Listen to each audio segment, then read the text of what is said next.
Hello and welcome back to Indie Book Talk. Today we have A.Y. Johlin, author of The Girl Who Wasn't Chosen, and we're very excited to have you on the show. Welcome. Welcome. Thank you so much for having me. Okay, so first question, elephant in the room for those who are watching this rather than just listening. How old are you? Uh, I just turned 18 this No, July. no, I think the question is, how old were you when you wrote this book? I started writing it when I was 14, and then I published when I was 17. I am such an underachiever. No. So, sometimes we ask the question, did you always want to be a writer? It seems a little silly to ask if you started when you were 14, but what was it that started you writing when you were so young? Um, so I guess I feel like everybody has this sort of story where I just used to read obsessively as a kid, and the Mhm. natural progression from reading um, was writing because I would tweak like the endings of books and things like that. And I always I got into it basically because I would read stories and then I would take those same characters and tweak the stories. And then Mhm. eventually it progressed to just completely my own stories. I also, looking back on it, I think I was naturally a storyteller even as a little kid. I'm an older sister, and Ah, I always used to, me and my little sister would make up like games with our toys and stuff like that. And I'd make up these complex stories. So I think that's kind of always been in my personality. So, so yeah. your toys had whole backstories. It wasn't just Yes. a. It was surprisingly complicated for like a 9-year-old. I wonder about that because now they sell toys that have backstories attached to them already. Mm. And I kind of wonder, like, are we stifling kids by giving them that? Or do they just ignore them and be like, no, this is Jasmine and she's a giant and she's hanging out with these Lego people? Like, I don't know. Yeah, I don't know either. I mean, I would kind of get those character type toys and invent stories anyways, so I don't think I cared as a kid. Okay, good. That makes me feel better. Um, so you started writing this book at 14. You published it at 17 because why not?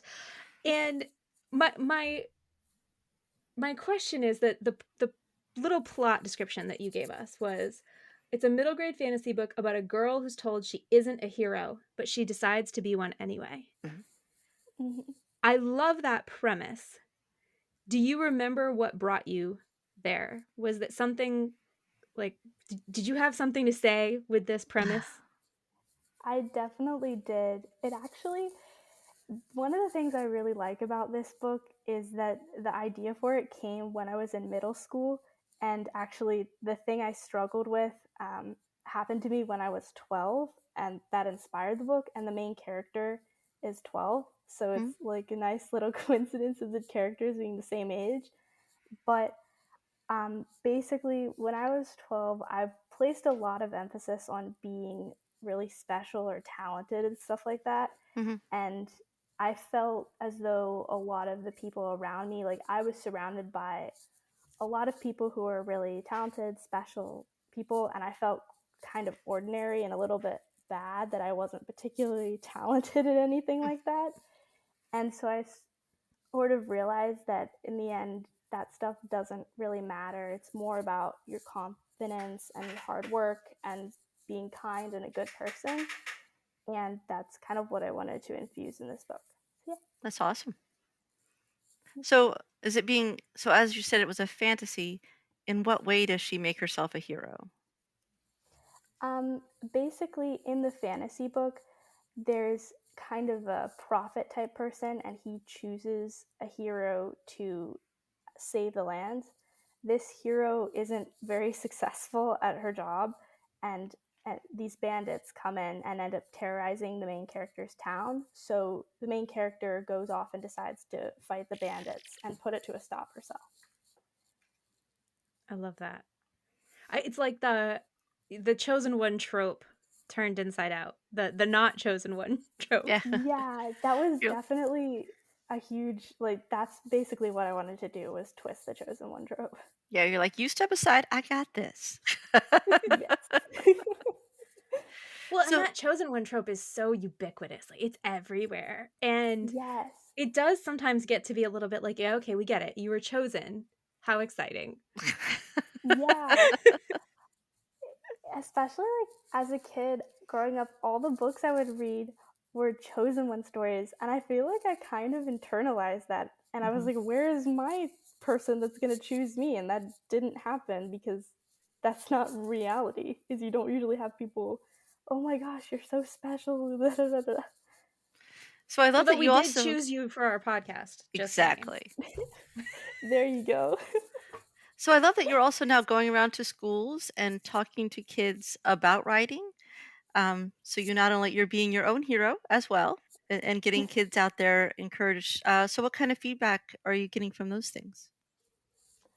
Um, it's definitely been really enjoyable to actually speak with younger kids.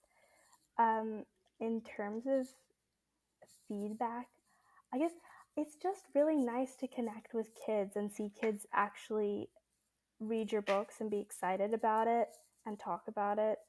I'm kind of more of a Hmm. shyer person, Mhm. and so getting out of my comfort shell and actually, I didn't think I would be able to really do that. And I ended up being able to and connect with kids. So that was really nice. Yeah, Shelley. She ended up being able to speak to people in groups and I don't connected. I don't understand what you mean. So My favorite thing is going into schools. I've got to tell you, my favorite thing is going into schools and talking to kids. Like, it is the best thing in the world. And I keep telling Shelly how awesome it is. And she's like, but scary. And I'm like, no, but wonderful. But also a little scary. Yeah. I was so scared to do it, and I ended up going in and I loved it. Like, it was so much fun. It's really why you write the books, is for the kids. Mhm. And have they I mean, I'm sure people have told you that like, your non-chosen chosen one inspired them in some way shape or form because there was finally someone about them instead of all the golden people out there. So have they started Mm. writing as well or Um, I don't think I've had anyone specifically say they started writing. I'm trying to think. even if you're getting I've people definitely reading, that's huge. I've definitely had like kids come up, and they were the types of kids that I basically was, and I could kind of tell that they were interested in writing based on the way they were getting excited about the book. There was this one kid who came up before a talk and kept asking me so many questions about the book. Aww. She was really into it. So I have had people like that. I've yet to have someone explicitly say they started writing that. That would be an honor. Oh, I have to ask you this because I usually talk to high school students. And one time through a freak series of events, I ended up talking to a middle school. And I'd never come across this in the high schools I went to, but in the middle school, all the kids wanted me to sign things. Like, not Yeah. necessarily the book, but like they'd bring me their notebook or like something they drew and they wanted signatures on stuff. Have you Interesting. had that? I have yet to have that. I have had like definitely people wanting to sign books, Yeah. but not specific objects. It was so weird. Like every kid, once one kid did it, everyone wanted it. So like all of a It was sudden the I've got this flood. line of kids with notebooks. It's like it just spread. And so my signature is all over this school apparently. Well, It might have you been a should. con, I don't know. Well, at least they enjoyed the books then. Yeah. So, since you've written that one, do you have the desire to continue on and write more in that same series or new series or I have started a couple new books. Probably not going to do anything in the same series, Mhm. at least right now, just because I wrote that book when I was 14, and I don't know, I kind of want to try something new because I've been working on it for so long, Mhm. and so it's really nice to be able to start a completely new project with a breath of fresh air. Mhm. And so that's what I've basically been doing right now. But are you staying in the young adult genre area or? Yeah, I'm staying in, well, I finished one book that was a YA book, and I'm working on a middle grade book right now. Okay. So let me ask you this. I know that my path to publishing, figuring out how to independently publish was, you know, took some time, some guidance, some help. How did you set about doing this? Did you just decide one day, yep, I'm going to publish, here we go? Like, what was your process? Um, I guess so. I started basically my freshman year. I had once I'd because I'd already written a book when I was in middle school, and the challenge for me then had been actually finishing a book. And so by my freshman year, I'd already had experience finishing a book. So I wanted to challenge myself more by not just trying to write this book, but then actually publish it. So that's where the interest started. And then basically all throughout high school, I did a ton of research into how to publish books. Traditionally, self publishing, all the research into that, I basically would have been lost without podcasts or YouTube videos or all the articles. There's so much information for free. That was really helpful. But it could be And then, overwhelming. I mean, did you have anyone help you through it at all or, hire anyone for editing or anything? mm, You did it all on your own? oh, I did hire a cover designer and editor as well. So yeah, but that was later in the Mhm. process. And I No, did that have a But ton of smart. people. Oh, sorry, go ahead. No, go ahead. Go. Um, You're good. I did have a ton of people read the book and give me feedback because that was enormously helpful, especially to have other writers read it. Mhm. Shelly, go look at her cover. Have you Okay. seen it? Oh, No. your cover designer did a beautiful job. I love this I cover. I know, want this he was now incredible. just based on the cover. Oh, so everybody, go look at this right now. Like, unless you're driving, but otherwise, like wipe off your hands from the dishes or like whatever you're doing. Go look at this because it's beautiful, and the back's beautiful too. Oh my god. Okay, Oh, you did that a good is job. I'm very pretty. right. Look at the Very Did back. an good incredible choice. job. It's And beautiful. where'd you find your cover designer? Um, 'Cause you're gonna steal her. I believe Yeah. it was on 99 Designs. Okay. Oh, I don't think I know that one, Oh, but I will I check it might have out to look because into Basically, them. excellent it work. yeah, it's basically he was a specific designer on that platform, basically. Okay. Wow. And then editor the All right. same way? You So just found a platform and hired from there, or were you recommended one? I found one through Reedsy, so yeah, basically a Oh, similar okay, great process. site. Mhm. So oh sorry, yeah, Emma, I you were get gonna their ask something? emails. I forgot. What was I gonna ask you? It was a really good question. It was the best question of the whole day. It was a wonderful question. I have no idea. I don't know. She was too busy going Oh, what? 99designs.com. Yeah, I was writing that. Um, so you have this book. It sounds like you've finished or are working on a couple of other books. You're obviously planning to publish more, but you're also 18. So like what else do you want to do? Is author path the primary career goal, or do you have other projects that you're working on, you know, as a potential college student or something like that? Yeah, I mean, the author stuff would obviously be the dream. Right now, I am in college and I'm doing like economics and pre health. So basically, that's currently my trajectory. Shelly's And then just in your back. free We get time all of these just like and then you sleep these amazing when? young people. I no, in I'm high school, exhausted just thinking of it. I, I used to be so good about sleep. I was like, oh, for most of high school, I was in bed by 9, 10 o'clock, getting my 8 hours of sleep. Now the sleep is just going down the drain. It's like I see lists and I have so much work, but it's fine.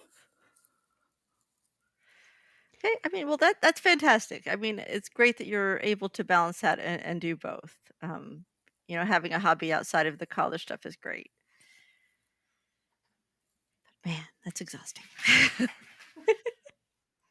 Wait. We've been very very lucky to have a lot of young uh up and coming authors on our show that are doing amazing things, and I'm so glad that you were one of them. Thank you. Wait, I think you're kind of glitching out. Did I know it's she? showing that Shelly's offline, but I can Oh, still hear her, so I'm going to assume she's still here. So listeners, if suddenly Shelly disappears, that's because her thing glitched out, but it looks like she's here.